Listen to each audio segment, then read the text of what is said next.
Supreme court আইনজীবী সমিতির সাবেক সভাপতি এবং বিএনপির কেন্দ্রীয় vice chairman advocate Khandakar Mahbub Hossain এর দ্বিতীয় মৃত্যুবার্ষিকী যথাযোগ্য মর্যাদায় পালন করা হয়।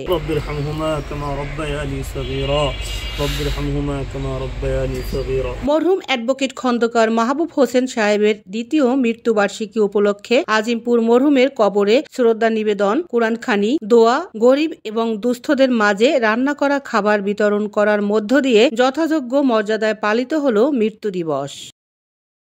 স্বনামধন্য খ্যাতিসম্পন্ন জনপ্রিয় প্রবীণ রাজনীতিবিদ এবং খ্যাতিমান আইনজীবী প্রয়াত মাহবুব হোসেন সাহেবের সমাধিস্থলে ফুলের শ্রদ্ধা, দোয়া ও মোনাজাতে অংশগ্রহণ করেন খন্দকার মাহবুব হোসেন আই হসপিটাল ও Mahbub Hossain vocational training centre এবং পরিবারের তরফ হতে প্রতিষ্ঠান চেয়ারম্যান ডক্টর ফরহাদ হোসেন এবং বিএনপির জাতীয় নির্বাহী কমিটির সদস্য অ্যাডভোকেট রফিক শিকদার, অ্যাডভোকেট শিশির মনি, নাসরিন খন্দকার, হুজাইফা কামাল আহমেদ, হাসান খন্দকার, মোহাম্মদ হায়দার এবং হাফিজ সহ আত্মীয় স্বজন শুভাকাঙ্ক্ষী এ সময় শ্রদ্ধা জ্ঞাপন করেন। উল্লেখ্য যে খন্দকার মাহবুব হোসেন সাহেবের মতো একজন পরিচ্ছন্ন ও দেশবরেণ্য আইনজীবীর রেখে যাওয়া প্রতিষ্ঠানগুলো জনগণের কল্যাণে কাজ করে যাচ্ছেন।